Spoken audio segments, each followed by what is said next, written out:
basically doing is doubling the number of chains that are on the very outside of my little circle here.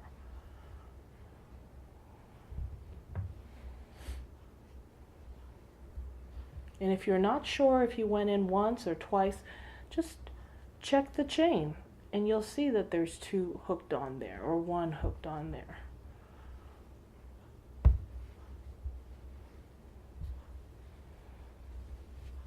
So now my circle is starting to flatten. So I'm going to continue doing 2 into 1. So what happens if you put 2 into 1 chain and then you start getting the opposite effect, which is you get kind of like this ruffly effect on the outside edge of your circle. At that point, that means that you are increasing the amount of chains on the outside too rapidly. Your piece is growing too quickly. So what you need to do is reduce the number of chains that you are attaching or double crochet stitches that you are attaching under each chain. So you might want to switch to 2 into 1, then 1 into 1, 2 into 1, 1 into 1 to flatten the work out again. But that's not happening for me right now, so I'm going to continue putting 2 double crochets under each of these little chains on the outside of my circle.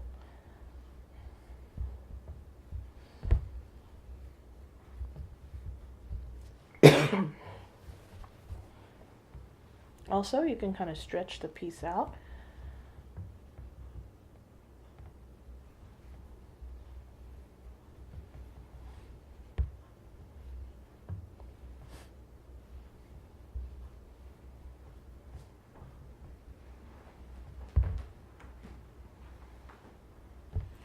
Now it's looking like I'm basically working in a spiral.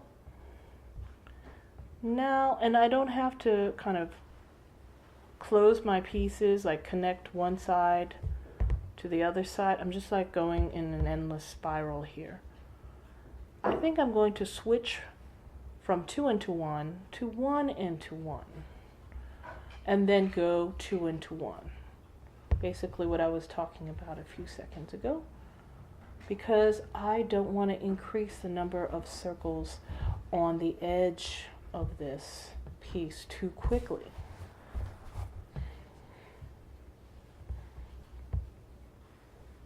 Or maybe I do. Still seems to be cupping. So you know what? Let me stick to 2 into 1 for now. Still kind of cupping.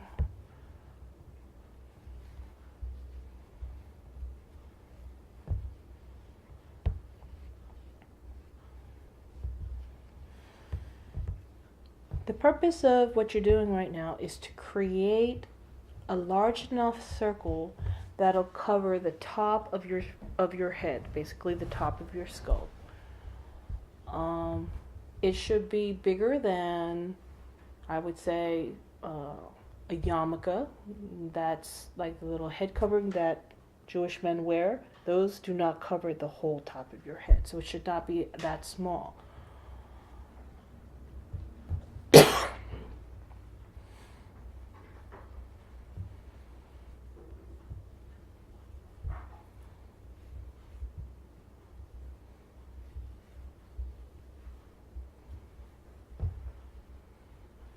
Okay, well, it's my circle or my spiral is still nice and flat now. It's getting even more flat, which is a good sign.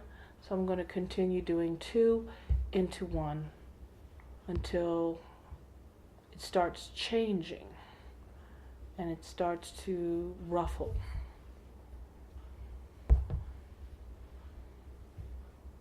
So here I put 2 double crochets into the same or under the same chain. Oop, I didn't yarn over. So I could tell right away when I didn't have the correct number of loops to go through at the end.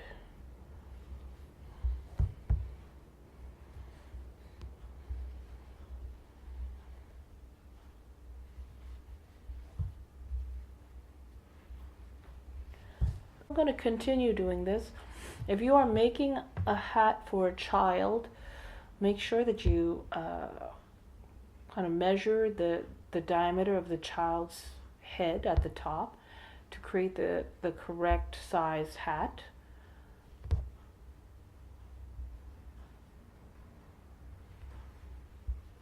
And once you achieve the correct diameter circle that covers the top of your head, or the person's head that you're making the hat for, you will need to then immediately switch into one double crochet stitch into one chain.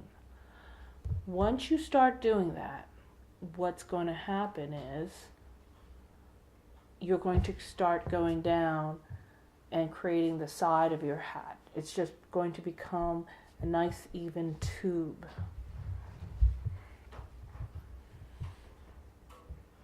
Right now it looks like it's going to start ruffling if I continue to do 2 double crochets in under each of these. So I'm going to switch into 1 into 1 and then 2 into 1 and then alternate. And I think that will keep my little circle nice and flat. So I did 1 into 1, here's 2 into 1, 1 into 1 for this next one, because I can really see that I have a lot of chains here on the outside that I need to hook into, and I could kind of tell by the pulling of the yarn or lack of pulling that maybe I have too many chains and I need to switch it up and start doing only 1 double crochet into 1 chain.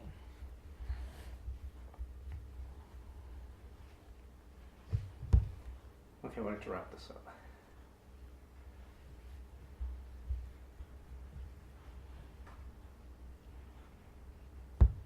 Okay, so you're going to continue doing this, and then you're going to go and do 1 into 1 for the side of your hat. If you would like to have the edge of your hat be long enough so that you can turn it up and have like a little brim on your hat, then make the tube much longer so that it covers over your eyes. Then you can turn the edge up.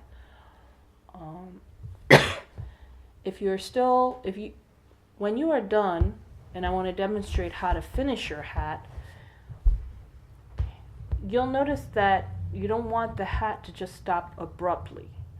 What you're going to need to do is kind of blend the edge of your hat, the double crochet stitch, into this edge right here at the end. This is at the very end when you're about to finish your hat, after you've made the side of your hat. What you have to do at this point then is to yarn over, go underneath your chain, yarn over, pull through,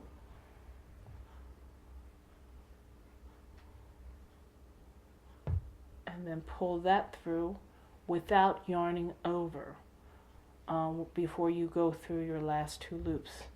And basically that's going to be a half double. And do that a couple times.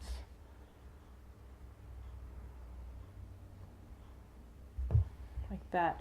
And what that will do is create a slightly shorter stitch. Just because you didn't yarn over, you're kind of like not using as much, you're not creating as many loops. You do that about 3 times so that it creates a nice smooth blending effect. And then what you're going to do is do a single crochet into the next 3 stitches. So don't yarn over, go underneath the chain, yarn over, bring that through, yarn over, pull through, and just do a regular single crochet for about 3 stitches. And then what you're going to do is just a regular slip stitch. Without yarning over, go through, yarn over, pull that yarn back under the chain, and then take that loop and place it, put it through the last loop on your crochet hook. So go under the chain, yarn over, pull through, and then pull that loop through your last loop on your crochet hook. And do that 3 times so that you're creating shorter and shorter stitches.